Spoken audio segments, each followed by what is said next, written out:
தமிழக மக்கள் அனைவருக்கும் எதிரி வணக்கம்.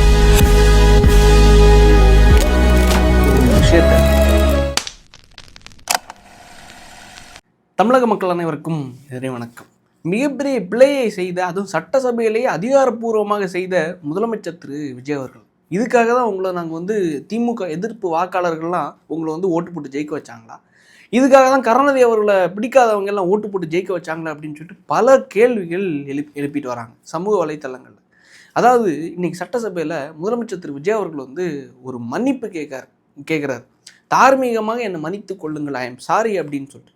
எதுக்காக இவர் சாரி கேட்டார் அப்படின்னு சொல்லிட்டு இந்த சின்னதாக கட்டுக்கட்டாக இந்த இன்ஸ்டாகிராமில் இந்த நியூஸ் எல்லாம் வருது இல்லை, எதுக்காக இவர் சாரி கேட்டார்னு சொல்லிட்டு அந்த சட்டசபை அந்த கிளிப்பு முழுமையாக பார்த்தா டிவிகே கட்சியை சார்ந்த ஒரு எம்எல்ஏ என்ன பண்ணுறாரு, கருணாநிதி என்ற பெயரை உச்சரித்து ஒரு ஸ்டேட்மெண்ட்டை படிக்கிறாரு. அவர் அந்த ஸ்டேட்மெண்ட்டை படித்ததுக்காக இங்கே இருந்த ஆப்போசிஷன் பார்ட்டிலேருந்து திமுகலேருந்து நம்ம பன்னீர்செல்வம் அவர்கள் என்னென்னா, முன்னாள் முதலமைச்சர் பன்னீர்செல்வம் அவர்கள் என்னென்னா எழுந்திருந்து எம்ஜிஆர் அவர்களே கருணாநிதி என்ற பெயரை உச்சரிக்கக்கூடாது, தன் கட்சிக்காரராக இருந்தாலும் நீ அந்த பெயரை வாபஸ் வாங்கு, நீ மன்னிப்பு கேளு, அவரை கலைஞர் என்று தான் நீ அழைக்க வேண்டும் என்று சொல்லியிருக்காரு. ஸோ அதனால் கலைஞர் என்று தான் அழைக்க வேண்டும், கருணாநிதி என்ற பெயரை அவை குறிப்பிலிருந்து அகற்ற வேண்டும் சொல்லிட்டு ஓபிஎஸ் அவர்கள் கோரிக்கையை முன் வச்சார். உடனே அங்கே இருந்து நம் முதலமைச்சர் திரு விஜய் அவர்கள் எழுந்திருந்து என்ன சொல்லியிருக்காரு, நான் அதுக்கு அவர் சார்பாக மன்னிப்பு கேட்டுக்கொள்கிறேன், ஐ எம் சாரி அப்படின்னு சொல்லிட்டு கருணாநிதி என்ற பெயரை, அவங்களுடைய தலைவரை, நம் முன்னாள் முதலமைச்சரோட பெயரை உச்சரித்தது தவறு தான் அப்படின்னு சொல்லிட்டு இவரும் பதிவு பண்ணுறாரு. ஆக்சுவலாக எனக்கு ஒரு விஷயம் புரியாதது என்னென்னா, என்னோட பேரை என் பேரை சொல்லி தானே கூப்பிடணும். இப்போ ஆக்சுவலாக என்னென்னா, தட்சிணாமூர்த்தி என்பது திரு கருணாநிதி அவருடைய இயற்பெயர். நான் சொல்லலை, டேட்டா சொல்லுது. தட்சிணாமூர்த்தி என்ற பெயர் தான் இவரோட இயற்பெயர். தட்சிணாமூர்த்தி என்ற பெயர் தான் நாளடைவில் மக்களை கொள்ளையடிக்கிறதுக்காகவோ இல்லை ஈஸியாக வசியம் பண்ணிடலானோ, இல்லை கருணாநிதி என்ற பெயர் தான் முதலமைச்சர் ஆகிறதுக்காக சரியான பெயர், இது இருந்தால் தான் நீங்கள் முதலமைச்சராக முடியும் அப்படின்னு சொல்லிட்டு யாராவது சொல்லி கொடுத்தாங்களாங்கிறது தெரியல. கருணாநிதி என்ற பெயரை பிற்காலத்தில் சூட்டி கொண்டாருங்கிறது அதுவும் ஒரு வரலாறு. அதுக்கு அடுத்தது தான் இவர் தன்னைத்தானே மிகப்பெரிய கலைஞர் என்று நினைத்து கொண்டு இவர் தன்னை எல்லாரும் கலைஞர், ஏன்னா இவர் படம்லாம் எடுத்தார்ல, கவிதைகள்லாம் எழுதுவார்ல, அதாவது இந்த கவிதைகள்லாம் உங்களுக்கு தெரியும். இன்றைக்கி நம்ம சொன்னால் கொச்சையாக இருக்கும். சட்டசபையிலேயே திராவிட நாடு எங்கேன்னு கேட்டால் அது வேணாம், அதுக்குள்ளே போவேனா, அந்தளவுக்கு ரொம்ப பாராட்டக்கூடிய, பெண்களால் பாராட்டக்கூடிய கவிதைகள்லாம் எழுதி தள்ளினவர் தான் நம்மளுடைய மரியாதைக்குரிய திரு தட்சிணாமூர்த்தி அவர்கள். இவர் தன்னை கலைஞர் என்று அழையுங்கள்னு சொல்லிட்டு மக்கள்கிட்ட சொல்லியிருந்தார். ஸோ எல்லாருமே என்னென்னா அழைக்கலை, ஆனால் எல்லாத்துலேயுமே அழைக்கப்படுற அளவுக்கு புத்தகங்கள் முதல் பஸ் ஸ்டாண்டு போனால், எங்கே ஒரு ரெஸ்ட் ரூம் போனால் கூட, ஒரு பாத்ரூம் போனால் கூட எல்லா இடத்துலையும் கலைஞர்னு சொல்லிட்டு போட்டு வச்சுருந்தாங்க. ஸோ அதுக்காக அவரோட இயற்பெயரை மாறிடுமா? அதாவது ஒன்னி தட்சிணாமூர்த்தின்னு சொல்லிட்டு அழைக்கலாம், இல்லை அதை லாஜிக்காக நீங்கள் பாருங்களேன், ஒன்னி தட்சிணாமூர்த்தின்னு அழைக்கணும், இல்லை கருணாநிதி என்று அழைக்கணும், இல்லை கலைஞர் என்று அழைக்கணும். இது மூணத்தையும் கூப்பிடக்கூடாது, இது ரெண்டத்தையும் கூப்பிடக்கூடாது, கலைஞர் என்று தான் அழைக்கணும் அப்படின்ட்டா அது முதலமைச்சர் திரு விஜய் அவர்களும் பின்பற்றுறாருன்னா அதான் அவர் அறியாமையில் செயல்படுறாரா அப்படிங்கிறது எனக்கு சுத்தமாக புரியலை. ஏன்னா இதை கரெக்டாக கையாண்டது யாருன்னா நம்ம அம்மையார் ஜெயலலிதா அவர்கள். கருணாநிதி என்ற ஒரு திருட்டு குடும்பம் ஒன்று இருக்குது. அந்த திருட்டு குடும்பம் திருவாரூர்லேருந்து டிக்கெட் எடுக்காமல் ரயில் ஏறி இங்கே அந்த குடும்பம் வளர்ந்து, அந்த குடும்பத்தோட மகன், தன்னுடைய தம்பி மகன், தன்னோட அண்ணன் மகன் அமைச்சராக இருக்காங்க, மத்திய அமைச்சராக இருக்காங்க. இங்கே இந்த ஒட்டுமொத்த தென்மண்டலத்தை அழகிரி அவர்கள் கண்ட்ரோல் பண்ணி வச்சுருக்காங்க. ஒட்டுமொத்தமாக ரவுடிசம். அப்பேற்பட்ட ஒரு குடும்பம் இல்லை திருட்டு ரயிலில் டிக்கெட் எடுக்காமல் ஏறி இன்றைக்கி தமிழ்நாட்டையே சூறையாடிட்டு இருக்காங்கன்னு சொல்லிட்டு கரெக்டாக கையாண்டது யார் தெரியுமா? அம்மையார் ஜெயலலிதா அவர்கள். கருணாநிதின்னு தான் கரெக்டாக ஹேண்டில் பண்ணுவாங்க.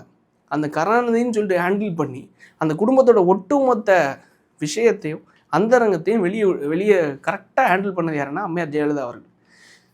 முதலமைச்சர் திரு விஜய் அவர்கள் ஏன் மன்னிப்பு கேட்டாருங்கிறது எனக்கு சத்தியமாக இது வரைக்கும் புரியலை. கருணாநிதி என்ற பெயர் கெட்ட வார்த்தையா என்ன? இல்லை ஒருத்தங்களை கேவலமாக கொச்சையாக இழிவாக பேசுகிற அளவுக்கு அப்பேற்பட்ட ஒரு வார்த்தையா என்ன? இல்லை, அவரோட பேர் தானே, அவரோட இயற்பெயர் தானே, அவர் சூட்டிய பேர் தானே. அந்த பெயரை குறிப்பிட்டதுக்காக முதலமைச்சர் திரு விஜய் அவர்கள் மன்னிப்பு கேட்டது உண்மையிலே கண்டனத்துக்குரியது. அது எனக்கு உடன்பாடு இல்லை. இதுக்கு அடுத்தது தான் இன்னொரு சம்பவம், பெரிய ஒரு சம்பவம் காத்துட்ருக்கு. அதாவது முட்டை நாங்கள் முட்டை தாண்டா, ஏதாவது இந்த டாபிக் கொஞ்சம் இன்ட்ரெஸ்டிங்காக தான் இருக்கும். நாங்கள் முட்டை தாண்டான்னு சொல்லிட்டு நேற்றுக்கு பொது மேடையில் நம்ம அண்ணன்கள்லாம் பேசினாங்க. முட்டையில் இருக்கிறனால தான் நாங்கள் மக்களுக்காக பேசுகிறோம் அப்படின்னு சொல்லிட்டு. வேறு எல்லாருமே என்னென்னா சட்டசபையில் என்ன அறுத்து கிழிச்சிட்டாங்களா, நாங்கள் பாருங்க எப்படி வந்து மக்களுக்காக நின்று போராடுறோம் பேசுகிறோம் பாருங்கள் அப்படின்னு சொல்லிட்டு பதிவு பண்ணியிருந்தாங்க. ஆக்சுவலாக என்னென்னா அதே முட்டை கட்சியை சார்ந்த ஒரு வழக்கறிஞர் ஒருத்தர் இருக்கார்ல, தீரன் திருமுருகன் சொல்லிட்டு, நாங்கள் வந்து கரூர் மக்களோட வேலைக்கு நாங்கள் மண்ணள்ளி போட்டுட்டோம், மக்களுக்கு வேலை கிடைக்காம பண்ணிட்டோம் பாருங்கள், நாங்கள் வந்து இப்போது வந்து உயர்நீதிமன்றத்தோட மதுரை கிளையில் போய் கரூர் மக்களுக்கு வேலை கிடைக்கக்கூடாதுன்னு சொல்லிட்டு வழக்கை போட்டு ஸ்டே வாங்கினோம். அந்த வழக்குக்கு ஸ்டே வாங்கின வழக்குக்கு டிவிக்கு கட்சி சார்பாக உயர்நீதிமன்றத்துக்கு, அதாவது உச்சநீதிமன்றத்துக்கு, சுப்ரீம் கோர்ட்டுக்கு மேல்முறையீட்டுக்கு போனாங்க, அப்பீல் போகிறாங்க.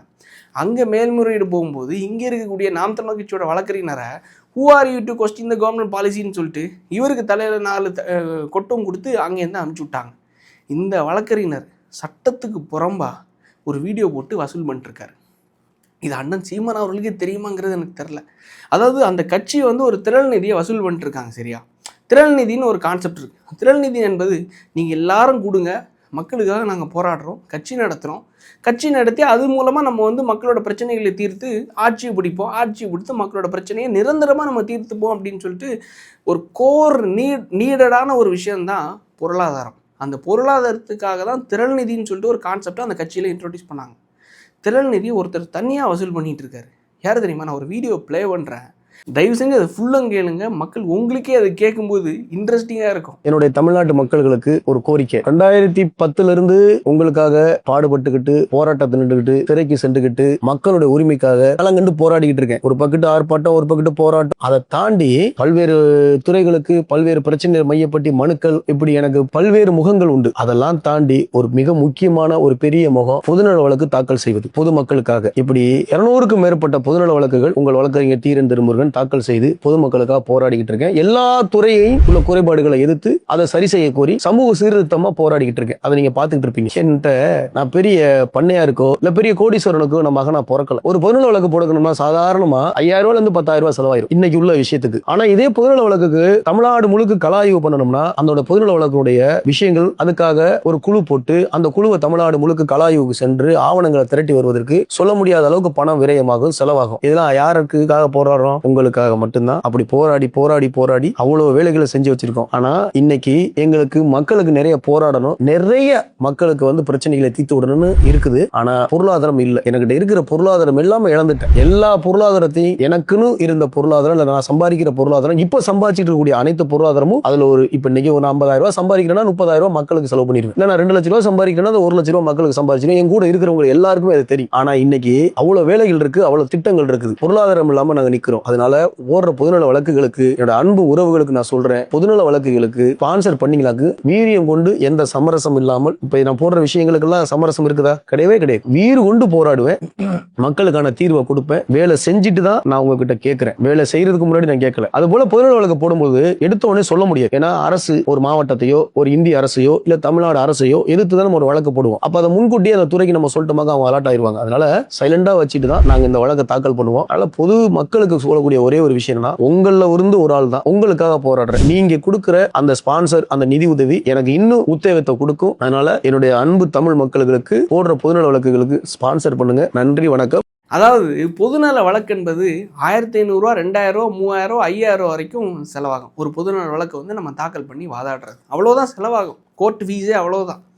இதை தாண்டி ஒரு அட்வொகேட் தன்னைத்தானே விளம்பரப்படுத்தி கொள்ளக்கூடாது. அது வந்து ஆஸ் பர் பார் கவுன்சிலோட ரூல்ஸ் படி அது சட்டம். இவருக்கு மேலே யாராவது நீங்கள் வழக்கு பதிவு பண்ணீங்கன்னு வைங்களேன், இவரோட பார் கவுன்சிலுக்கான ஒட்டுமொத்த லைசன்ஸே சஸ்பெண்ட் பண்ணுறதுக்கான பேச்சை இவர் தான் பேசி வச்சிருக்கார் அந்த வீடியோவில். என்னால் சத்தியமாக புரியவே இல்லை. 5000 ரூபா, 2000 ரூபா, 3000 ரூபா ஆகக்கூடிய ஃபீஸு ஒரு அட்வொகேட்டு மக்களுக்காக உண்மையிலே போராடுறாருன்னா, நாம் தமிழர் கட்சியோட வழக்கறிஞர் அணி மக்களுக்காக உண்மையிலே போராடுறாங்கன்னா எதுக்காக பணத்தை விரயம் பண்ணணும்? கரெக்டு தானே? நான் கேட்குற கேள்வி கரெக்டு தானே? தமிழ்நாடு முழுவதுமாக வழக்கு போடுறதுக்கு 30,000 ரூபா, 50,000 ரூபா வரைக்கும் செலவாகுதுன்னு சொல்லிட்டு சொல்கிறாரு. என்னோட ஒட்டுமொத்த பொருளாதாரத்தை நான் இழந்துட்டேங்கிறாரு. அப்போ இப்பேற்பட்ட விஷயத்த பண்ணணும்னா ட்ரெயின்லேயும் ட்ராவல் பண்ணலாம், பஸ்லேயும் ட்ராவல் பண்ணலாம். தமிழ்நாடு மட்டும் இல்லாமல் தமிழ்நாட்டை தாண்டி உச்சநீதிமன்றம் போகிறாங்க, சுப்ரீம் கோர்ட்டு போகிறாங்கன்னா அங்கேயும் ட்ரெயின் இருக்குது. நம்ம சென்னை டு டெல்லிக்கும் ட்ரெயின் இருக்குது. ஏன் சென்னை டு காஷ்மீருக்கும் நீங்கள் ட்ரெயினில் போகலாம், ஏன் பஸ்ஸில் கூட போகலாம். இப்பேற்பட்ட விஷயங்கள் 1500 2000 3000 டிக்கெட் வாங்கி போகக்கூடிய விஷயத்தில் ஃப்ளைட் டிக்கெட் போட்டு இப்போ ஹைடெக்கில் போய் லைக் வந்து திரள்நிதியை வசூல் பண்ணி அண்ணன் பெஞ்ச் காரில் போகிறாருல, அதே மாதிரி தொண்டர்கள் வந்து அண்ணனுக்கு தெரியாமல் திரள்நிதியை தனியாக வசூல் பண்ண ஆரம்பிச்சிட்டாங்க. அதுதான் எங்கள் ஆச்சரியம். முட்டைன்னு சொல்லி அண்ணன் ஒரு பக்கம் திறநிதியை வசூல் பண்ணி பென்ஸ் கார் வாங்கிட்டாருன்னு சொல்லிட்டு அது ஒரு குற்றச்சாட்டு இருக்குது.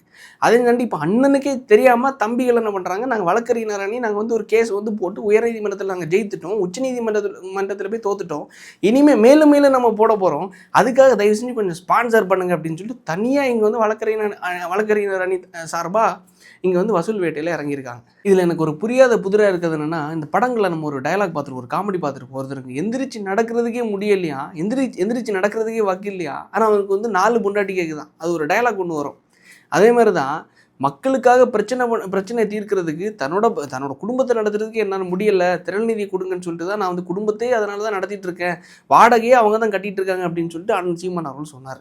அதுக்கு அடுத்தது என்னென்னா, மக்களுடைய காஸ்ட்லேருந்து ஒரு டீ கூட குடிக்க மாட்டேன்னு சொன்னார். அதுக்கு அடுத்தது நான் வந்து ஃபார்ச்சுனர் 40 லட்ச ரூபா 50 லட்ச ரூபா காரில் போகிறது வந்து கஷ்டமாக இருக்குன்னு சொல்லிட்டு பென்ஸ் கார் வாங்கி தந்தாங்க அப்படின்னு சொல்லிட்டு என்னோட மருமகன் வாங்கி தந்தாருன்னு சொல்லிட்டு சொல்லியிருந்தார்.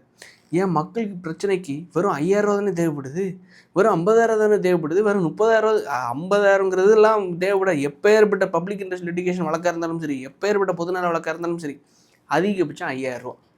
சரி, இந்த 5000 ரூபா என் அண்ணன் சீமான் அவர்களால் கொடுக்க முடியாது.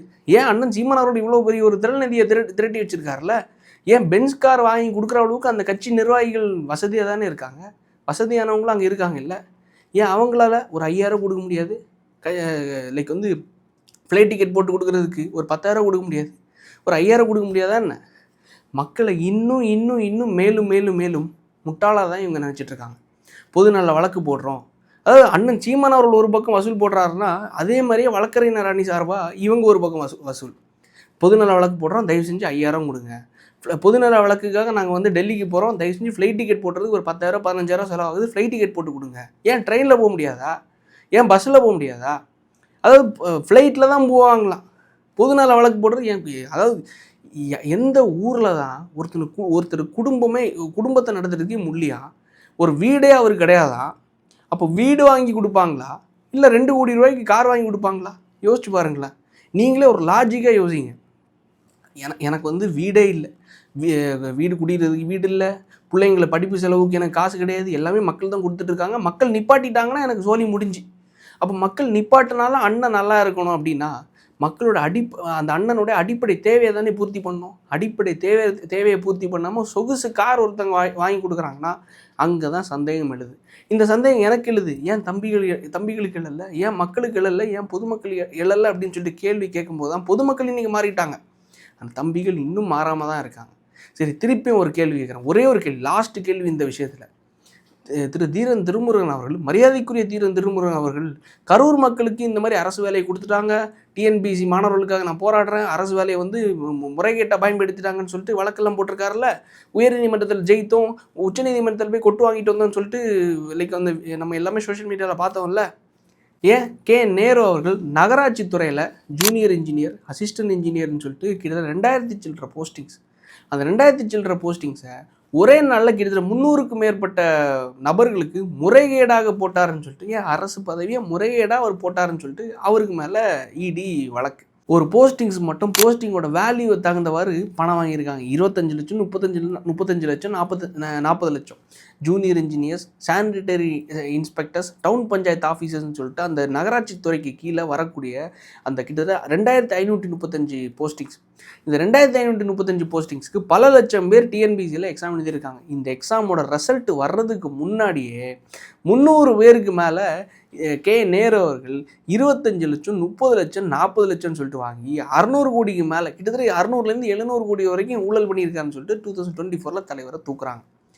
இந்த விஷயம் 2024 நடக்குதா, 2025 கரூர் விஷயம் நடக்குதா, கரூர் விஷயம் நடந்ததுக்கு அப்புறமா தான் அந்த மக்களுக்கு வந்து நான் வந்து ஆட்சிக்கு வந்தால் அரசு வேலை கொடுப்பேன்னு சொல்லிட்டு சொல்லியிருந்தார். இங்கே அரசு வேலை நீங்கள் கொடுக்குறது மூலமாக கிட்டத்தட்ட 31 பேருடைய அந்த பல பேர் வந்து அரசு வேலை கிடைக்குன்னு சொல்லிட்டு கனவோடு ஏங்கிட்டு இருக்காங்கன்னு சொல்லிட்டு உயர்நீதிமன்றத்தில் போய் வழக்கு போட்டு நீங்கள் தாக்கல் பண்ணி ஜெயித்தீங்கல்ல, உச்சநீதிமன்றத்தில் கொட்டு வாங்கிட்டு வந்தீங்க. ஆனால் உயர்நீதிமன்றத்துக்கு போகிற அளவுக்கு அந்த வழக்கு அந்த மக்களுக்கு மண்ணள்ளி போடுற அளவுக்கு நீங்கள் போனீங்கல்ல. ஏன் கிட்டத்தட்ட 300 பேருக்கு மேலே 300 போஸ்டிங்ஸுக்கு மேலே அந்த அந்த அந்த போஸ்டிங் கிடைக்கும்னு சொல்லிட்டு பல லட்சக்கணக்கான மக்கள் அந்த எக்ஸாமுக்காக அந்த போஸ்டிங்காக எக்ஸாம் எழுதுனாங்கல்ல, அவங்களோட கனவுல மண்ணள்ளி போட்டது யார்? திமுக அரசாங்கம். ஏன் திமுக அரசாங்கம் இருக்கும்போது தீரன் திருமுருகன் அவர்கள் ஏன் நாம் தமிழர் கட்சியோட வழக்கறிஞர் அணி போராடலை?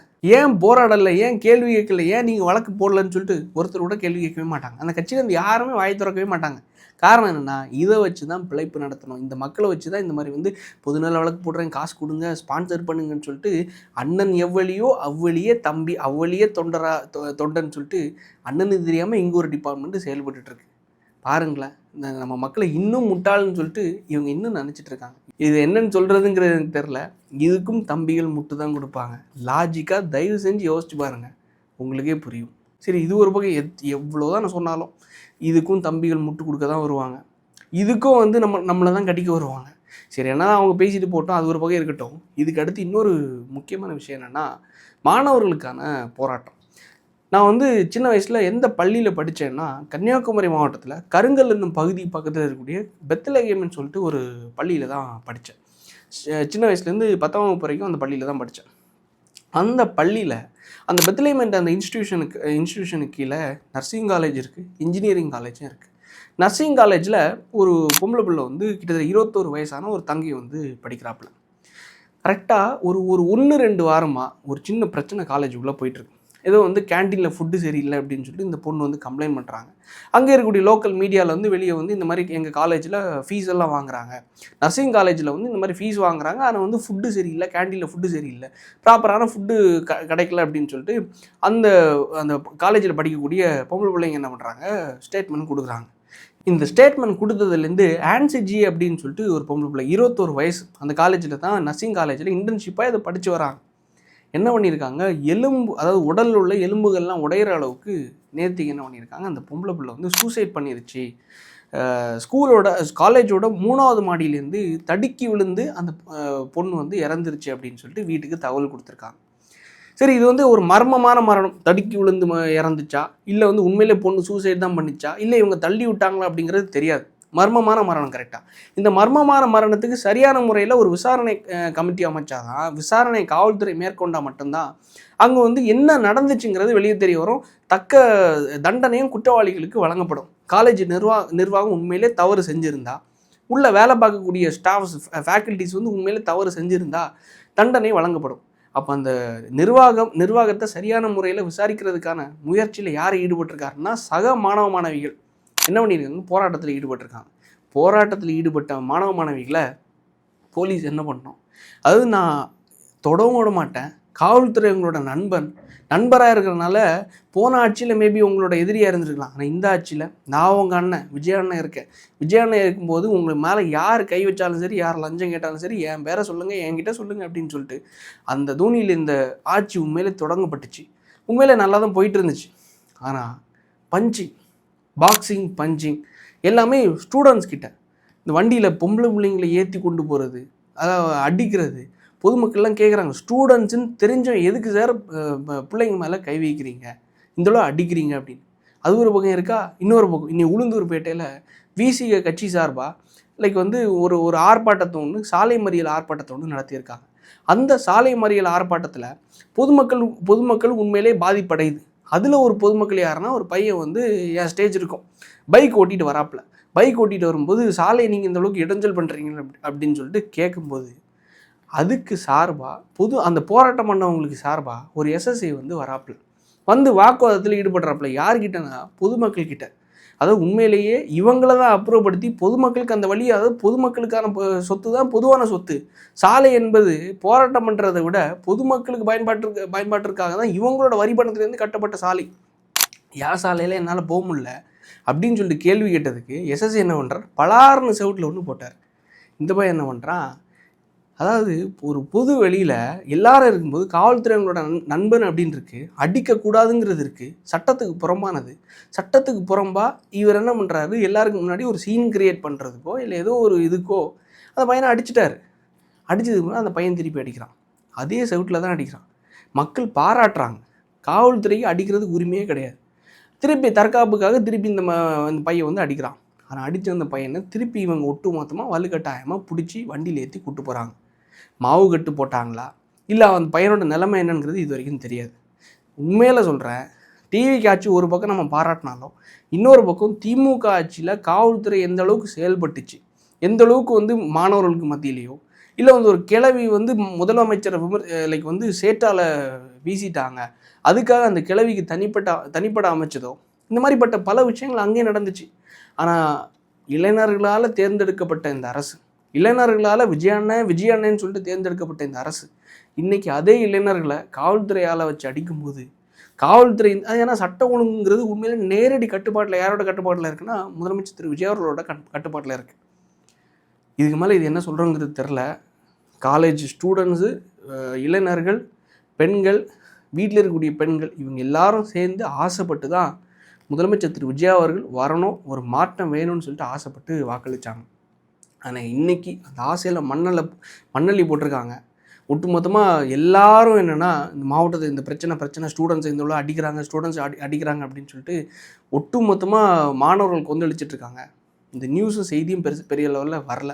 ஸோ மக்கள் இது டிவிக்கு கட்சிக்காரங்களாக இருந்தாலும் சரி, ஐயோ என்ன முதலமைச்சர் திரு விஜய் அவர்களை கேள்வி கேட்குறானே, என்ன விமர்சனம் பண்ணுறானே, கிரிட்டிசைஸ் பண்ணுறானேன்னு சொல்லிட்டு நீங்கள் நினச்சிங்கன்னா, தயவுசெஞ்சு நாளைக்கு நம்ம பிள்ளையும் காலேஜில் படிக்கும்போது, நம்ம பிள்ளையும் நாளைக்கு வந்து வெளில போகும்போது இது மாதிரி தவறு நடக்கக்கூடாதுன்னா நம்ம வாய்ஸ் அவுட் பண்ணால் மட்டும்தான் நாளைக்கு காவல்துறை நம்ம வீட்டு பிள்ளைங்க மேலேயோ இல்லை நம்ம மேலேயோ கை வைக்கிறதுக்கு யோசிப்பாங்க. இல்லைன்னு வைங்களேன், எப்பவும் போல் எல்லா ஆட்சியிலையும் நம்மளுக்கு இதுதான் கர்மமாக, இதுதான் நிலைமையாங்கிறத கடந்து போக வேண்டியதான். ஸோ கடந்து போகாமல் மக்கள் முடிஞ்சோட இந்த வீடியோவை ஷேர் பண்ணுங்கள், 4 பேருக்கு தெரியப்படுத்துவீங்க என்று நம்பி விடைபெறுகிறேன். நன்றி, வணக்கம்.